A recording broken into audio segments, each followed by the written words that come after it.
la ponencia magistral del compañero doctor Pedro Reigadas Robles Gil. Eh, Empiezo por presentarlo. Su ponencia es diversidad, transmodernidad y comunidad de desaprendizaje. Poco usual este nombre, una serie de términos que por sí nos llaman la atención.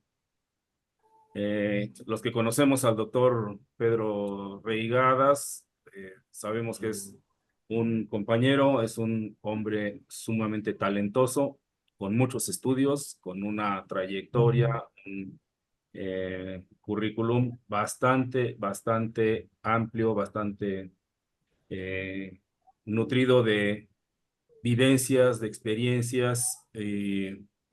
Se trata de uno de los que somos amigos de él, así lo considero.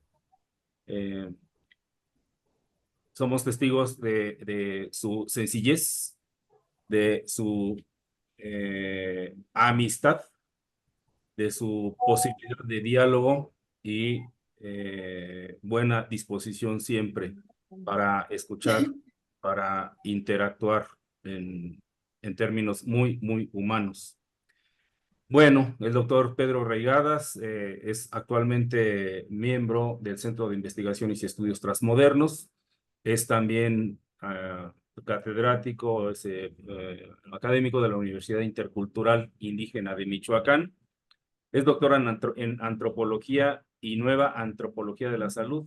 Tiene diplomado en estudios a profundidad en ciencias del lenguaje, máster en filosofía, maestro y licenciado en lingüística, licenciado en cinematografía. Es investigador del Sistema Nacional de Investigadores, uno desde 2005. Tiene varios premios, múltiples reconocimientos, 26 libros escritos, numerosos artículos académicos arbitrados, más de 500 guiones de televisión y de radio.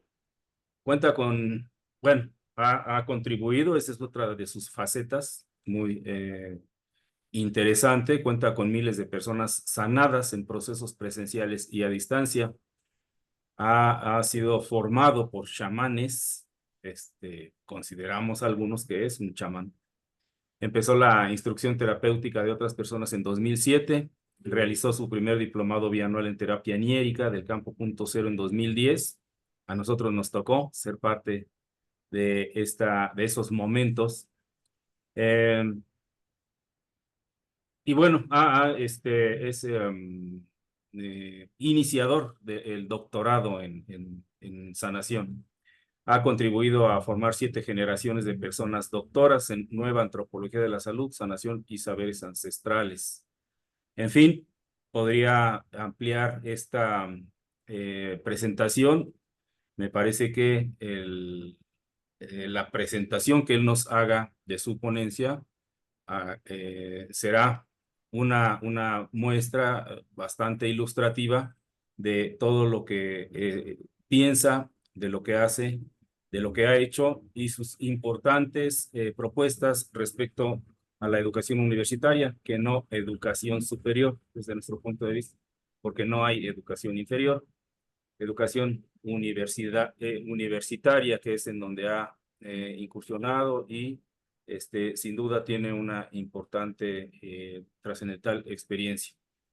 Pues sin más y para que aprovechemos al máximo el tiempo de tu participación, compañero Pedro Reigadas, te damos el micrófono hasta las 4:55 aproximadamente. 5 minutos antes, si no te molesta, voy a hacer una pequeña pausa para avisarte. Hacemos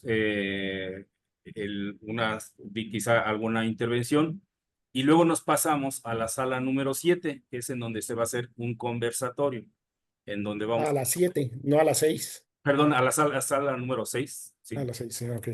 Aquí en el chat voy a poner el enlace para que no tengamos mucha dificultad y todos los que queramos pasar a la sala 6 al conversatorio lo hagamos fácilmente.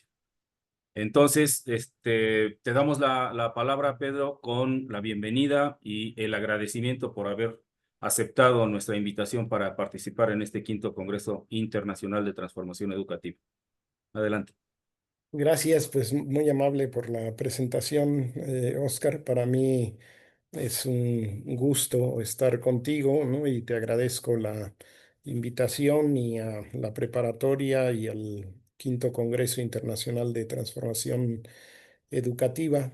Eh, con Oscar, pues ya tenemos una buena cantidad de años de conocernos y bueno, es parte de una trayectoria educativa y de lucha porque a nuestro compañero le tocó injustamente ser encarcelado un buen rato, ¿no?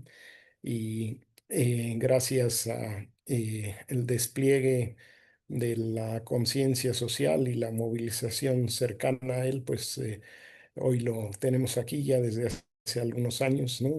Volviendo a hacerse cargo de proyectos de la preparatoria popular y de proyectos universitarios que justamente tienen un alcance ecológico, ¿no? Desde siempre por ahí en la prepa tienen un biodigestor, ¿no? Desde los inicios casi, ¿no? Como Ya parte, tenemos 4 biodigestores. 4 biodigestores, ¿no? Como parte de este proceso de otra enseñanza, ¿no? En, en la ponencia se titula Ecodiversidad, Transmodernidad y Comunidad de Desaprendizaje. Ahorita voy a ir desglosando estos elementos. Yo, como comentó Oscar, soy parte de la Universidad Intercultural Indígena de Michoacán, en particular en los planteles Purépecha de Urandén y de Cananguio, cerca de Pichátaro. Y como el Centro de Investigaciones y Estudios Transmodernos, justamente formamos parte del gran conglomerado que se llama Alianza Ecoversidad, ¿no? ¿Sí? Quisiera partir para esta exposición de la crítica de la ecología política, porque no se trata de hablar de la ecología desde cualquier lugar, ¿no? ¿Sí? Necesitamos ubicarnos en un lugar de enunciación más allá de la técnica, del capitalismo, del imperialismo, del clasismo, ¿no? Porque en nombre de la ecología se puede hacer cualquier cantidad de cosas, ¿no? Esto ya el teórico y militante un tanto anarquista Hans Magnus Enzensberger, ¿no? Lo comentó, lo discutió hace ya décadas, ¿no? Cuando apenas empezaban los barruntos de los movimientos ecológicos mundiales en Europa, ¿no? Él decía, cuidado, ¿no? Cuidado porque por un lado hay alarmas extremas, no siempre fundadas, sino como parte de la política imperial, eh, y como por ejemplo el manejo del agua, ¿no? Que sirven para el embotellamiento y control privado del agua o se generan industrias que en realidad son parte del problema, ¿no? Por ahí decía en un poema, ¿no? Decía, la Bayer, ¿no? Crea la aspirina y el dolor de cabeza, ¿sí? Porque así funciona el capitalismo. Y no es una cosa menor, sino es una cosa absolutamente de gran envergadura, porque, por ejemplo, tenemos la propuesta de energías limpias, pero realmente son limpias. Por ejemplo, el uso de la energía solar implica el empleo de materiales que son altísimamente contaminantes, ¿no? En las celdas solares. Entonces, tenemos que ubicarnos más allá de la técnica del capital y del imperio, de la burguesía, para realmente ocupar un lugar de pensamiento crítico, ¿no? También es muy importante salirnos incluso de lo que es uno de los nodos de dominio contemporáneo del capital, que es el complejo ecológico industrial, ¿no? Y además debemos de salirnos del eurocentrismo, porque podemos tener conductas y prácticas ecológicas desde distintos lugares, pero lo idóneo es que cubramos esa expectativa desde las necesidades locales y desde las propias orientaciones epistemológicas, ¿no? Por eso la necesidad de partir de una crítica de la ecología política en la reconciliación del ser humano, ¿no? Con la naturaleza, que pongo entre comillas, porque en realidad la idea misma de ser humano naturaleza es contradictoria y no es universal, porque eh, viene de toda la tradición greco, romana y eurocéntrica, ¿no? Porque tenemos otras maneras de concebir la ontología en otros mundos. Y en todo Abhyayala, como nombramos con los guna a nuestro subcontinente originario, ¿no? No tenemos en realidad una oposición con la naturaleza, sino que todos somos humanos, ¿no? Como dice el perspectivismo de Viveiros de Castro, todos somos agentes, ¿sí? Todos somos pensantes y todos estamos dotados de lenguaje. En ese sentido, en esta perspectiva de la crítica de la ecología política, pues la tierra es la casa de todas, la casa de todos, ¿no? Y tenemos que luchar por los derechos de la tierra, y no solo por los derechos de la tierra, sino de las generaciones futuras, porque como solo tenemos una tierra, si nosotros la dañamos, pues estamos dañando el futuro de nuestros hijos, nuestras hijas, nuestros nietos, nuestras nietas, ¿no? Y eso que entendió también Evo Morales alcanzó justo en Abya Yala una condición jurídica estable, aunque en este último periodo toda la transición histórica abierta con Evo Morales fue hacia atrás por el triunfo reciente de la derecha en Bolivia, pero lo que hizo de crear un Estado plurinacional, ¿m? Y salir de la idea del Estado-nación e incluir los derechos de los pueblos originarios y los derechos de la tierra, pues ya queda marcado en la historia, ¿no? Y tenemos que salir de todo esto y seguir avanzando progresivamente porque eh, si pensamos, por ejemplo, el progresismo de los años 30 mexicanos, ¿no? Eh, por ahí tenemos la fundación de la Universidad de Chapingo, ¿no? Que es famosa y que es notable y querida, ¿no? Y que desarrolla muchos proyectos muy importantes de vinculación con el pueblo, como en sociología rural y en agroecología, pero el triste lema con el que se fundó fue explotar la tierra, no el hombre. Y a mí ese lema hoy me da vergüenza, ¿sí? Porque ni hay que explotar a la tierra, ni hay que explotar al hombre. Y tampoco podemos hablar del hombre como genérico. Tenemos que hablar de los seres humanos, hombres y mujeres, ¿sí? Entonces el lema hoy, pues, si bien fue progresivo en su tiempo, hoy es regresivo, ¿no? ¿Sí? Porque tenemos que pasar, como siempre en la historia, pues, a otro momento, ¿no? En esta introducción, bueno, yo quiero dedicarle estas breves palabras a compañeros justo de coversidades, a nuestro país hermano de Ecuador, porque está viviendo un momento difícil, ¿no? Ciertamente Ecuador tuvo en 1935 y en 1970 periodos de dictadura, pero incluso, bueno, las dictaduras de Ecuador no fueron como las brasileñas o la argentina o la chilena, porque estaban ligadas a procesos populares en los años 70 y de tal manera que quizá es la primera vez que enfrentan un régimen totalmente autoritario y con peso militar, con militares saliendo a las calles a la represión y a la venganza contra los pueblos originarios, por ejemplo, entre los Shuar se acostumbra el pelo largo como parte de la tradición histórico-cultural y salieron los militares a rapar directamente a la población en un ataque directo como de humillación a la población originaria.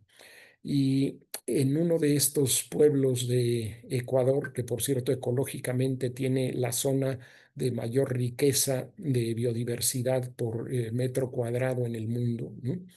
En la zona de Saraguro, que es otra zona, es una zona quichua, ¿no? Porque es la variante coní del quechua. En esta zona de Saraguro llegaron los militares y un compañero de Mushucahuay, que se llama José María Bacasela, ¿no? Él y su esposa María Gabriela Albuja hacen un trabajo notable en Saraguro de reivindicación cultural e histórica de lo quichua. Y él salió, se plantó delante de los granaderos y intentó disuadirlos una vez, no funcionó, otra vez, no funcionó, y ya tensado todo el ambiente volvió a plantarse al centro solo con la población atrás, ¿no? Y delante lo que nosotros llamamos los granaderos, ¿no? Pero militares, ¿no? Y en ese momento logró persuadirlos, ¿no? De que Saraguro y los quichuas son un pueblo de paz y se retiraron de la escena los militares. Eh, y quiero dedicarle a él y a su familia y al Mushucahuay, que en algunos casos, no en el de José María, son parte de las ecoversidades, ¿no? eh, Porque es justamente la actitud que tenemos que tener ante la ecología y ante la vida, ¿no? Y bueno, la ecología para mí es la base de una nueva economía política y desde ahí quiero partir, ¿no? La transmodernidad es un criterio de demarcación histórico de el largo plazo, ¿sí? Cuando contemplamos como Fernán Brodel, la historia tiene una historia de corto plazo de los eventos, una historia de mediano plazo, como puede ser el término de la dictadura del PRI en México, ¿no? O términos de largo plazo, como puede ser la modernidad, ¿no? Eh, en tercer lugar, el No, no término es de... tu cabeza deschocar. Ah, bueno. ¿Podrían cerrar su micrófono, quien lo tiene abierto, por favor? Eh, el desaprendizaje sería la base para poder aprender y reaprender ante una crisis que consideramos nosotros en el CIE total y una inutilidad completa de la educación bancaria escolarizada para el buen vivir en la contemporaneidad, ¿no? En el sentido de que la ecología es la base de la economía política futura, ¿no? El doctor Enrique Dussel, argentino-mexicano, a mi juicio el más importante filósofo que tuvo América Latina en el siglo XX-XXI, ¿no? Que falleció muy recientemente, ¿no? Querido y amigo, ¿no? Él plantea en una de las tesis de economía política, ¿no? En la 1205, algo que voy a expresar literalmente, ¿no? Dice, esta gravísima situación, ¿no? De la contemporaneidad, de la crisis ecológica, nos exige pensar con imaginación creadora los supuestos de una economía futura transcapitalista, momento material esencial de la transmodernidad. Es decir, tenemos que superar la modernidad abierta en 1492 y superarla superando también el capitalismo, que desarrollará una economía que se comportara como un subsistema, un capítulo de una nueva ciencia fundamental, la ecología.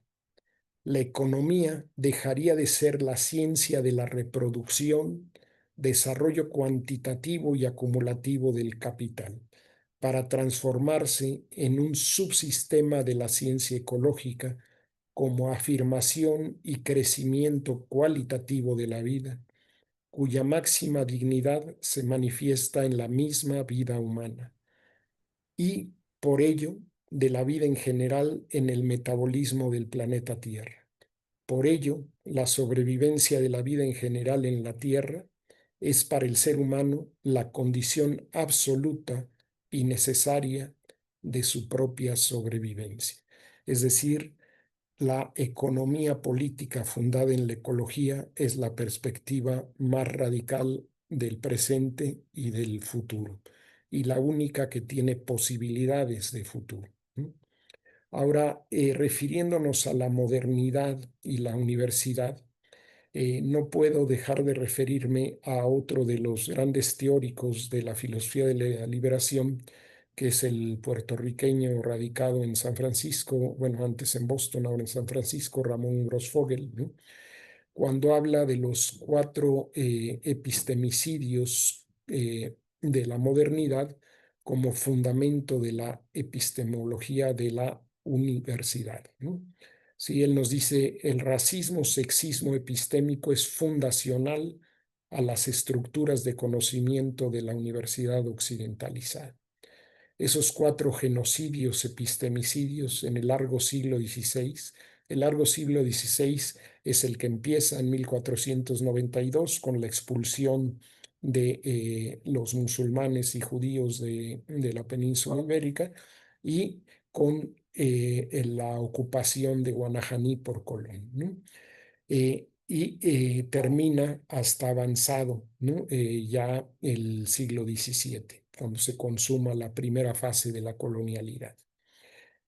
Se hacen estos genocidios, epistemicidios contra la población de origen justamente judío y musulmán en la conquista de Al-Ándalus, ¿no? Después que habían dominado por 8 siglos la península y en realidad el Imperio Otomano ocupó por 10 siglos el dominio del eje euroasiático, ¿no? Contra los pueblos indígenas en la conquista, así llamada, ¿no?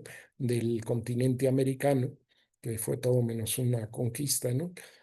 Contra los y las africanas raptados y esclavizados en el continente americano, y contra las mujeres quemadas vivas bajo acusaciones de brujería en Europa. ¿Por qué es importante al mencionar el desaprender, ¿no? Esto? Porque si seguimos la corriente como hace toda la Secretaría de Educación Pública y como hace gran parte del mundo en nuestro subcontinente y en toda Ayala y América Latina, ¿no? Entonces lo único que aprendemos es un aprendizaje que está plagado del epistemicidio, ¿sí? Y aprendemos lo que no debiéramos aprender, ¿no? Eh, la transmodernidad es, como decía, un criterio de demarcación y necesitamos entonces ubicarnos en el tiempo largo y en el tiempo medio reciente en las epistemologías emergentes, porque si vamos a tener universidad, pero la vamos a tener desde la perspectiva de no reconstruir lo que el epistemicidio genocidio hizo, y si vamos a repetir a Europa, como muchos de nuestras y nuestros intelectuales, pues entonces para mí no tiene sentido la educación, ¿no? Entonces necesitamos ubicarnos en otras epistemologías emergentes, como todas las que se construyen, se co-construyen en el sur, y que no es fácil, ¿no? A mí me tocó participar en un diálogo filosófico en Marrakech, donde estuvimos gente de todo el mundo, por cierto, el doctor Dussel también, ¿no? Y bueno, es todo un diálogo y una complejidad enorme, pero vale mucho la pena, ¿no? La epistemología de la ancestralidad, porque basta ya de considerar que la ciencia es la vanguardia del conocimiento, ¿sí? A veces lo es y a veces es la retaguardia del conocimiento. Y la ancestralidad tiene mucho que decir no sobre el pasado, sino sobre el presente y sobre el futuro. La complejidad, ¿sí? Porque desde fines del siglo XX salimos incluso en las ciencias físicas de la simpleza del positivismo, ¿no? Y pasamos a comprender de otra manera el universo del conocimiento. La transculturalidad, es decir, salir, como decía Gramsci, de la parroquia de nuestro pueblo, de nuestra lengua, de la cultura, y entrar a la dimensión humana y transhumana, a lo verdaderamente universal. El pensamiento femenino, que ya no puede ser opacado, que en el mundo europeo comenzó a emerger de nueva cuenta en el siglo XIX, y hoy tiene definitivamente un lugar en gran parte del mundo, aunque por desgracia no en todo ni en todas las culturas, incluso nuestras culturas originarias, una de sus grandes taras a veces es que participan del patriarcalismo, ¿no? Eh, a veces por cuestiones de origen y a veces por lo que llaman algunos el cruce patriarcal, el entronque patriarcal. La decolonialidad. Pero cuando pensamos la decolonialidad, pensamos en esas citas que hice, ¿no? En Ramón Grossfogel, en Enrique Dussel, no en la escuela norteamericana, donde se da la decolonialidad edulcorada y que es parte de todo el sistema, ¿no? Como en su momento fue el multiculturalismo de las grandes ciudades imperiales, ¿no? Ni siquiera, por ejemplo, el de Gayatri Spivak, ¿no? Que se ostenta desde Estados Unidos como de colonial de la India, pero tiene toda la vida viviendo en Estados Unidos y no entiende ni el ABC de Marx, ¿no? En sus teorías, ¿no? Sobre la decolonialidad. Eh, Pensamos en las metodologías participativas en las que tenemos una enorme riqueza continental, la educación popular de Paulo Freire, todo el esfuerzo cubano, el esfuerzo nicaragüense, cuando Nicaragua tenía sentido, porque hoy está podrido en la dictadura de Ortega, ¿no? Pero en su momento pues fue una luz para todos nosotros y nosotras en América Latina, ¿no? Las metodologías como por ejemplo la de Falsborda de la investigación-acción, ¿no? Y también, ¿por qué no? Las nuevas tecnologías y sus epistemologías, porque finalmente yo estoy transmitiendo aquí y el Consejo de Transformación Educativa en línea, ¿no? Para hacer este congreso, además de la presencia mixta en vivo, ¿no? Y utilizamos todos los medios, las apps, etcétera, y no podemos cerrar los ojos, ¿no? Tenemos que tener esa actitud que tenía Bertolt Brecht, ¿no? En su tiempo, de considerar la productividad de los medios como parte de la condición de nuestro presente y seguramente de nuestro futuro, ¿no? Ahora, en ese horizonte, pues tenemos una utopía de la transmodernidad, ¿no?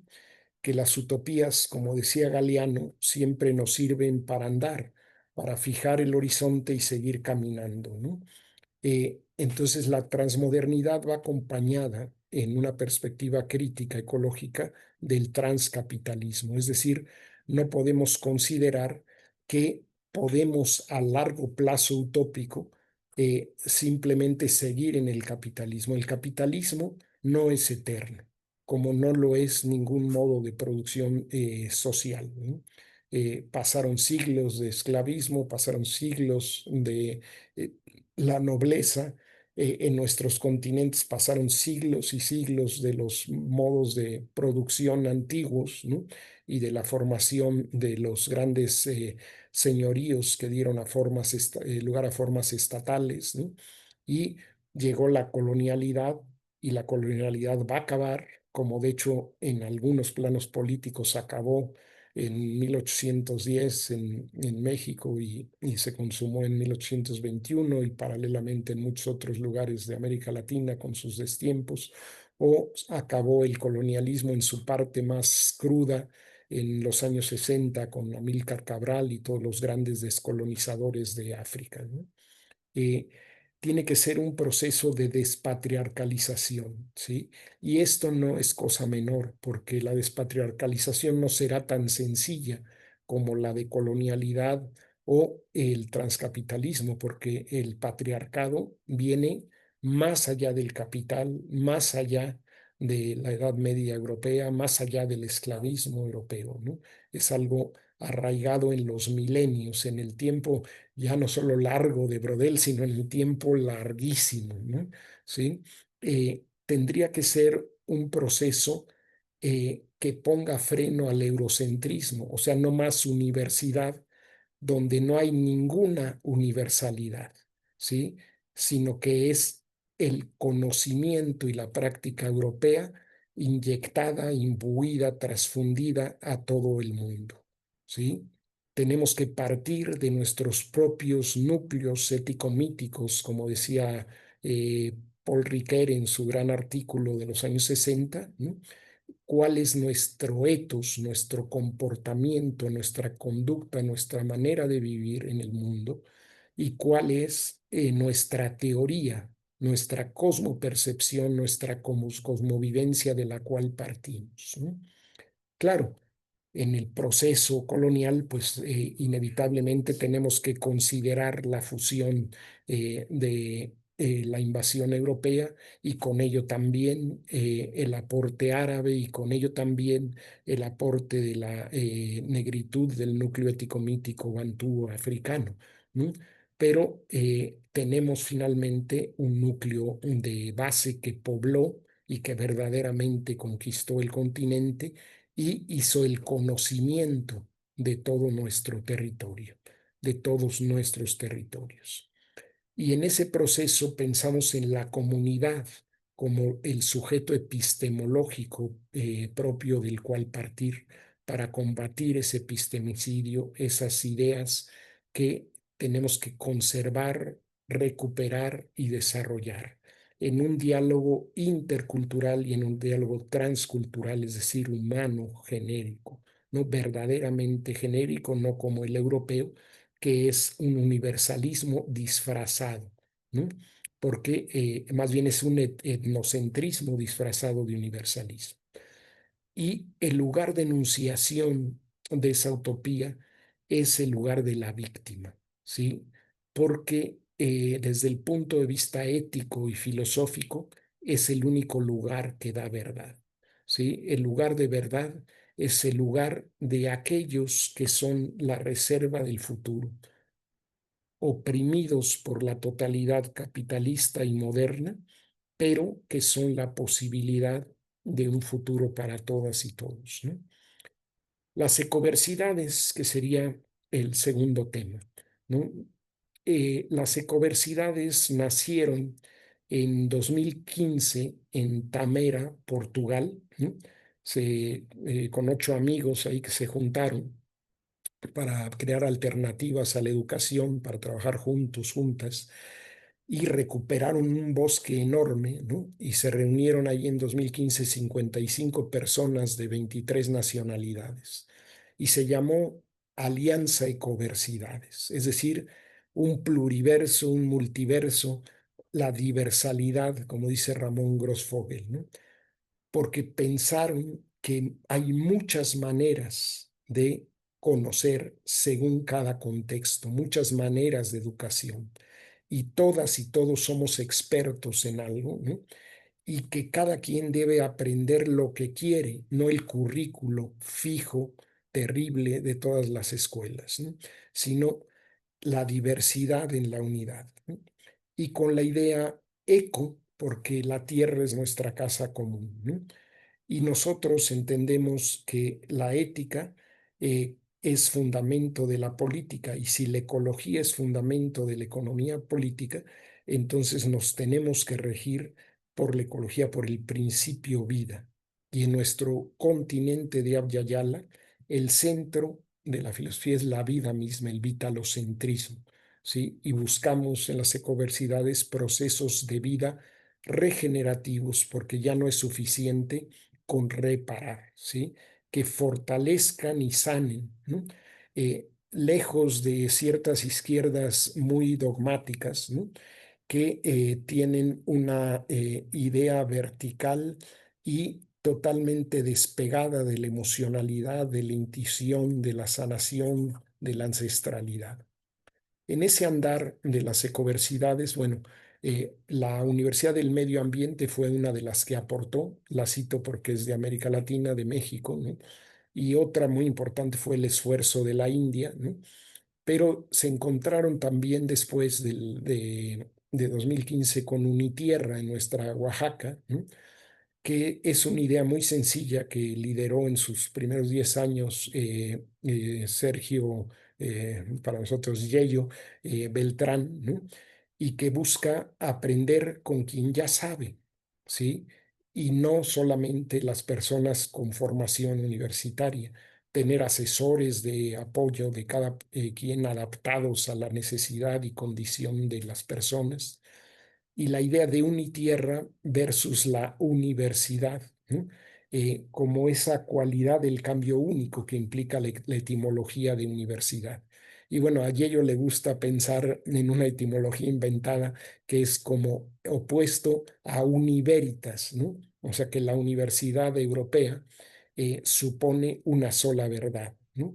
Y que nosotros buscamos la multiplicidad de las verdades de cada territorio, ¿no? Aprender con otras tecnologías. Por ejemplo, utilizaron en los inicios de los 2000 el video, el audio para la enseñanza, y que podían estudiar llamándose Unitierra, universidad, pero sin necesidad de ningún antecedente escolarizado, algo que nosotros en el CIEP también hacemos, ¿no? Y romper con la jetatura de la división teoría-práctica y poder conocer desde el uso y la creación práctica. La Universidad del Medio Ambiente es enteramente otro canal, porque es muy escolarizado y tiene maestrías, está reconocido, tiene REBOE, es para un sector normalmente no interesado en el medio ambiente, con ciertos recursos o becados, ¿no? Y es el encuentro y el aprendizaje también entre líderes de la sostenibilidad, un proyecto muy rico, muy valioso, ¿no? Por ejemplo, las maestrías de arquitectura bioclimática, de recuperaciones ecosistémicas, están en Valle de Bravo ellos, incidencia en conflictos socioambientales, ¿no? Pero cuando en ecoversidades pensamos en ecosistemas en lo social, en lo económico, en lo cultural, en lo ambiental, y pensamos en aprendizajes fuera del aula, ¿no? También en el aula, en la vida, en el ambiente, en el territorio, en la cultura, en la práctica, en el contexto, en la comunidad. Y buscamos que se contacten los distintos saberes, lo que llamamos polinizar, que de unos a otros vayamos y de otros a unos, y que podemos co-crear, que no es un asunto del individuo, sino de la comunidad, aprender con las y los otros, ¿no? Y en un permanente intercambio, en un coloquio, no en el monólogo lógico, falocéntrico, que priva en el conocimiento eurocéntrico, ¿no? La Alianza Ecoversidades se compromete a reimaginar radicalmente la educación para cultivar el fortalecimiento humano y ecológico, ¿no? Las ecoversidades buscan transformar los sistemas y las mentalidades económicas, políticas y sociales insostenibles e injustas y que dominan el planeta, ¿no? Tenemos muchos espacios de desaprendizaje transformador. Hay una reunión global anual, reuniones regionales anuales, en nuestro caso de Abya Yala, intercambios de aprendizaje, campañas de educación, talleres. Hay viajes de aprendizaje que se realizan. Por ejemplo, ahora nosotros vamos a participar en Tailandia en un viaje espiritual prácticamente con un grupo, una tribu de Tailandia que son budistas, y vamos a recorrer los templos, las prácticas de meditación, etcétera, ¿no? Festivales de cine o de otras artes, publicaciones, se tiene un círculo literario, hay coloquios diversos. Por ejemplo, el día de ayer se celebró uno sobre la cosmopolítica, ¿no? Estancias que son muy productivas. Una persona, un grupo va a otro de los espacios educativos y intercambia y aprende en el territorio, con diversas formas de ser, de saber, hacer y relacionarse, ¿no? Esto nos plantea como la ubicación en un plano general epistemológico de esto que de Sousa Santos y demás pensadores llaman el pensamiento posabisal, ¿sí? La idea es que no existe justicia social global sin justicia cognitiva global. Tenemos que superar los epistemicidios. Se requiere un pensamiento alternativo de las alternativas, porque vivimos todo el siglo XX con alternativas que no son verdaderamente alternativas y que son vías muertas de futuro, ¿no? Se requiere una concepción post-avisal del marxismo mismo, en lucha por todas las poblaciones descartables, esta parte de la necropolítica que ni siquiera son consideradas para explotarse. La crisis educativa que vivimos es una crisis histórica de la modernidad, tiene más de 5 siglos. No es el problema, como dicen en la SEP, de la matrícula por el COVID-19, ni siquiera es el problema desde el siglo XIX del acceso universal a la educación, que por cierto los nahuas la tenían antes de la invasión española. La educación ya sea en el Telpochcali o en el Calmeca, que era universal, ¿no? La desvinculación entre educación y economía. Hay ejércitos de reserva intelectual. La educación participa como un aparato de hegemonía, más allá de que sea deseable o no, participa efectivamente del poder, ¿no? Como bien decía Gramsci.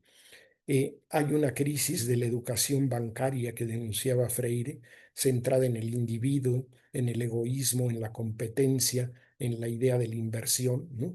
Y Freire decía, no, hay que movernos a la educación de la conciencia crítica, a la problematicidad del conocimiento y partir del lugar de enunciación de un sujeto epistémico distinto para pasar de la opresión a la liberación y a la pedagogía de la esperanza.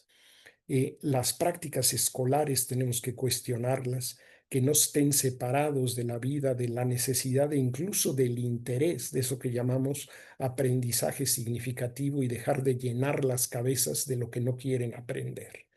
Por eso los contenidos son muy importantes y tenemos que hacer y estamos haciendo revoluciones porque está ausente de la enseñanza la espiritualidad, está ausente de la enseñanza la emocionalidad. Hay un exceso de la matematización, de las carreras que son funcionales al capital, la ingeniería, el derecho, la administración, ¿sí? Eh, Necesitamos ir más allá de la tecnología, del imperialismo, del egocentrismo y del patriarcado, porque también los conocimientos tienen sexo, ¿sí? No de balde, no se conoció científicamente el clítoris en la noble ciencia médica, sino muy recientemente. ¿Por qué? Porque la mayoría de los médicos eran hombres, eran machos, ¿no? Eh, los métodos de la enseñanza, ¿sí? Necesitamos movernos a la enseñanza dialógica constante, a la complejidad y dejar atrás el racionalismo y el empirismo, ¿no? Entonces, el aprendizaje es imposible en el estado de cosas dominante, hegemónico, ¿no? Por eso utilizamos la metáfora de la taza, ¿no? Si una taza está llena de líquido y yo le quiero servir té, el té se va a derramar porque está lleno de lo no necesario, de lo que no quiero. Entonces, primero necesitamos desaprender, vaciar la taza para que puedan entrar los nuevos conocimientos. Por eso en las ecoversidades es crucial desaprender, ¿sí? Para poder aprender lo significativo para nuestra reexistencia, ¿sí? Entonces, incluso enseñar a aprender, eso no es universal. En Purépecha, por ejemplo, decimos Joren Guarini, y Joren Guarini es aprender y enseñar al mismo tiempo, y es enseñarse a sí misma la persona, ¿sí? Tenemos que movernos del sujeto epistémico a la comunidad, al interser de Thich Nhat Hanh, al conocimiento verdaderamente universal, integrando lo no tangible, que es accesible a la intuición humana, eh, pensar en la acción, ¿sí? En la conexión y la interdependencia de todos los seres, en esa espiritualidad, emoción, intuición, que es la revolución más radical del aprendizaje, en la complejidad, la transdisciplinariedad, la transculturalidad y en la solidaridad amable y compasiva frente a la competencia del egoísmo burgués, ¿no? Y incluir los sueños, ¿sí? Soñar es parte de la revolución educativa y aprender de la tierra, del territorio, de cada lugar y de todos los seres no humanos, ¿sí? Y recuperar, como dice Byung-Chul Han, ¿no? La ritualidad, porque tenemos que recuperar el sentido de la vida y de la educación y la pluralidad de los conocimientos frente a la universidad única y cerrada y considerar no solo la carnalidad, sino las almas que aprenden, ¿sí? Y que trascienden. En ecoversidad ya no me va a dar tiempo de exponer todo, ¿no? Pero tenemos muchos principios. Tú me dices en los tiempos, Oscar, como corazonar, corrazonar, interser, reexistir, desaprender, reimaginar, regenerar, reconectar, reencantar, aprender del territorio, considerar lo ancestral, la comunidad, el nomadismo que ha sido el avance humano y que solo recientemente empezó a ser minoría, la cosmopolítica de lo más que humano, ¿no? Decía ayer una compañera, en cada territorio hay muchos territorios, ¿no? Habitan en la tierra las lombrices, los insectos, ¿no? ¿Sí? En cada casa hay muchas casas, ¿sí? Y aprender desde entre y más allá de la diversidad. Una ecología de conocimientos, pedagogías radicales y comunidades de aprendizaje para la expansión de la conciencia humana, la regeneración cultural y ecológica. Tenemos muchos logros, ¿no? Por ejemplo, fortalecimiento de tejidos sociales, ser una familia ampliada de amistad profunda, crear alternativas frente al sometimiento del ser, ocuparnos unos a otros en una hospitalidad radical, responder a necesidades locales. Todos nuestros encuentros son plurilingües con múltiples traducciones y en todos los casos buscando un mundo nuevo y mejor para todos y todas, ¿no? Aquí les pongo ya muy rápido porque ya hay que terminar algunos caminos de aprendizaje, por ejemplo, Ya este de Ecuador. tenemos todavía 5 minutos, Pedro. 5 minutos. Este de Ecuador, ¿no? Que conjuga lo individual, lo transgeneracional, el nosotros, la colectividad, lo cosmológico y lo ecosistémico centrado en la vida, ¿no? Mushucaway es un colectivo de colectivos, ¿no? Por ejemplo, la comunidad Ser en salud mental, Inca Samana, que enseñan directamente quechua e inglés sin pasar por el español, practican el Aini, la reciprocidad, tienen una banca propia, tienen culturalmente la recuperación del Tahuantinsuyo, de la escritura alfanumérica antigua, de los quipus, ¿no? El uso de la chacana para el seguimiento del ciclo anual, la salud y la ceremonia ancestral. Los shuar recuperan el aja, que es una forma de agroecología profunda y ancestral, donde simplemente se deja que crezca la selva.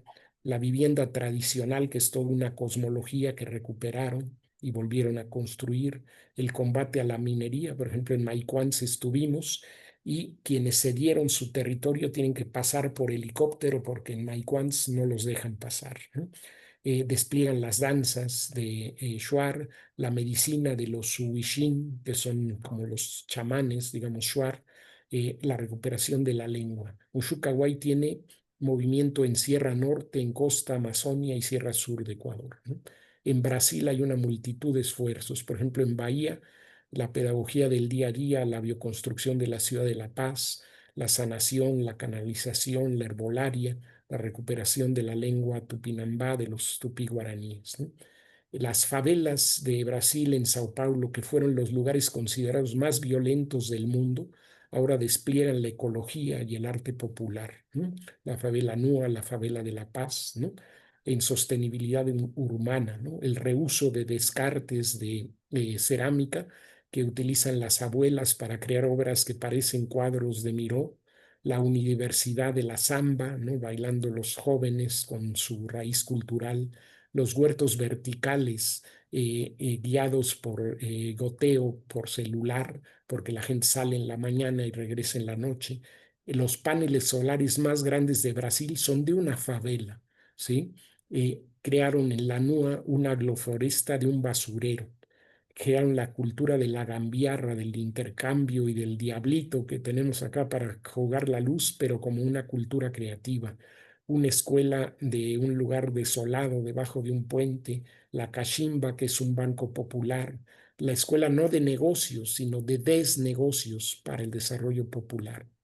La reimaginación educativa en Sudáfrica, ¿no? Desde prácticas ancestrales, en un aprendizaje multirracial donde antes estuvo el apartheid y la integración de los nuevos a ese proceso. Tenemos más de 400 caminos mundiales de diversidad en las ecoversidades.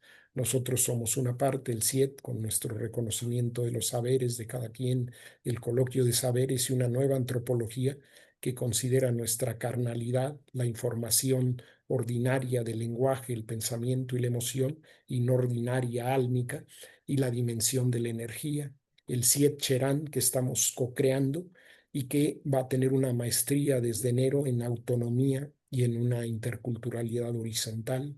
La escuela campesina, que se mueve por todos lados construyendo y reconstruyendo y co-construyendo conocimiento popular, campesino y ancestral.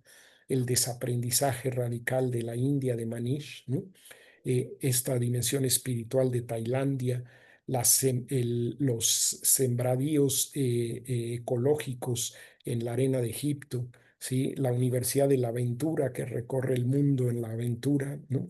En el montañismo, en la vivencia radical de la naturaleza, la arquitectura del paisaje que construye no solo para el ser humano, sino para todos los seres que habitan un determinado territorio que se va a construir, la partería ancestral que vamos a co-celebrar a final de año en Chile, recuperando un derecho de reexistencia y de nacimiento diferente al de la medicina alopática. En fin, ¿no? La pregunta es en qué lado de la línea epistemológica estamos, ¿no? Decía Pascal, 3 grados de latitud alteran toda la jurisprudencia y un meridiano determina lo que es verdad. ¿En qué lado estamos? ¿No? Como decían los gringos en las huelgas mineras, which side of the picket line are you are, ¿no? ¿Sí? ¿Es territorio de autonomía o de enajenación? ¿Estamos por el capitalismo o el transcapitalismo? ¿Por la modernidad o la transmodernidad? ¿Por la autonomía o la heteronomía? ¿Por la liberación o por la opresión? ¿Sí? ¿En qué parte estamos, ¿no? Frente al sistema dominante? Muchas gracias.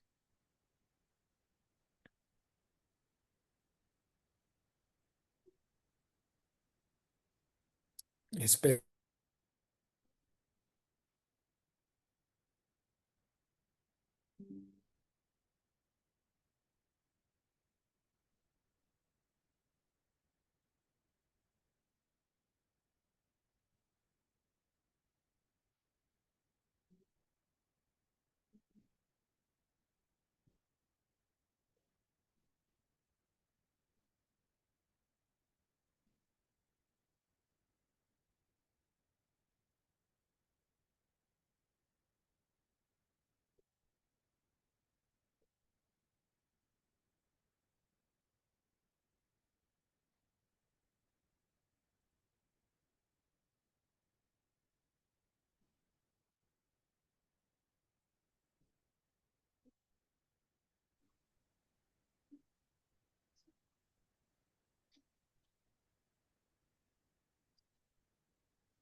Se nos desapareció el Oscar.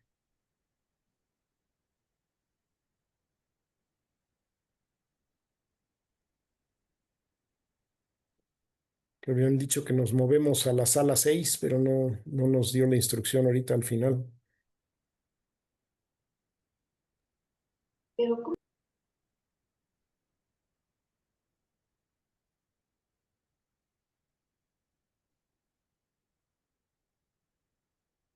Ninguno de las otras compañeras o compañeros de transformación educativa sabe cómo está la jugada. Eh, voy a consultar y comparto el enlace en el chat de esta sala. Ok, porque lo tenemos en la guía, pero no sé si directamente nos conectamos ahí o qué hacemos. Sí, creo que nos tenemos que salir de aquí. Buenas tardes. Está Sí, a este para el enlace. conversatorio es en la sala 6. Ok, entonces nos movemos a la sala Vamos a 6. la sala 6 para el conversatorio y aquí es la mesa de trabajos libres. Por favor, buenas Ok. tardes. Entonces, si por favor se mueven con el link a la sala 6.